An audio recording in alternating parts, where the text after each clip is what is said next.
Rachel Scott is in Delaware with the Biden campaign.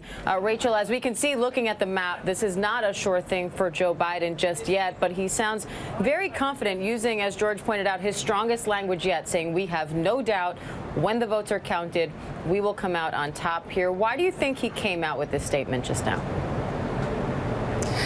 That's exactly right, Diane. You know, just 2 days ago, we saw some cautious optimism from the Biden campaign. We've seen that language change in the final hours here of what could be us learning who the next president of the United States is. Now they are saying they're absolutely confident that Biden has a pathway to victory, that he will be the next president of the United States. And so today we see Joe Biden yet again in front of the cameras, trying to project this message of confidence, but also trying to show some leadership here. It's interesting that he received a briefing today on COVID-19, on the economy, two things that we know are critically important to Americans. They were on the minds of Americans in many of the key swing states that are going to decide this election, like Pennsylvania, for instance, where we're still waiting to hear what that final vote is going to be. We know that from our ABC News Washington Post poll just days before the election, 54% of Americans disapproved of the president's handling of the pandemic there in Pennsylvania. I could tell you I was on the campaign trail covering both Biden's campaigns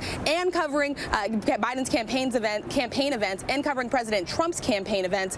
And that was an issue top of mind for a lot of the voters that I was talking to, especially Biden supporters, who said this is an election about Donald Trump. They saw this as a referendum on Donald Trump. It wasn't so much voting for Biden as it was for them voting against President Trump. And that was an argument that many also made during the Democratic primary when it came to the issue of electability. And Mary pointed out during that special report that this is the stage. This is where Joe Biden would possibly be accepting, this victory, this win. They're getting ready here.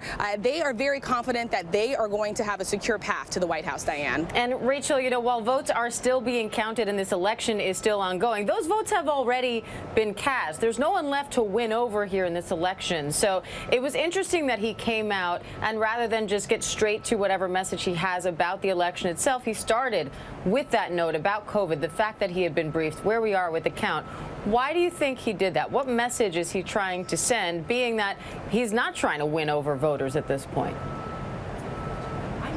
Yeah, he's definitely not trying to win over voters. But what we have seen from Joe Biden in the last 48 hours is trying to project this message of unity. He has said that he's not going to be the president of red states or blue states, that he's going to be the president of the United States, he believes, should he win the election. So he's trying to portray this message that he's going to represent all Americans and he's going to work on behalf of all Americans. But this is not over. They have not sealed the deal just quite yet. We are still waiting for these states to come in. What we do know right now is that the pathway to victory is harder for President Trump than it is for Joe Biden at this point. And so the Biden campaign is sitting back. They're crunching the numbers. They're looking at the map, and they think that they're going to move ahead in critical states like Pennsylvania and Nevada. They see Georgia as a toss-up state. But also what you heard from Joe Biden today was stay calm. Americans were on edge heading into this election. They were nervous about it to begin with. This is a critically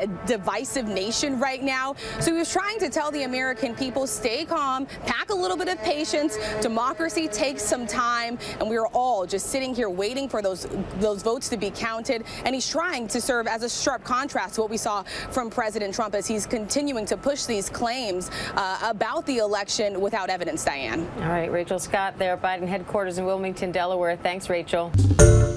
Hi, everyone. George Stephanopoulos here. Thanks for checking out the ABC News YouTube channel. If you'd like to get more videos, show highlights, and watch live event coverage, click on the right over here to subscribe to our channel. And don't forget to download the ABC News app for breaking news alerts. Thanks for watching.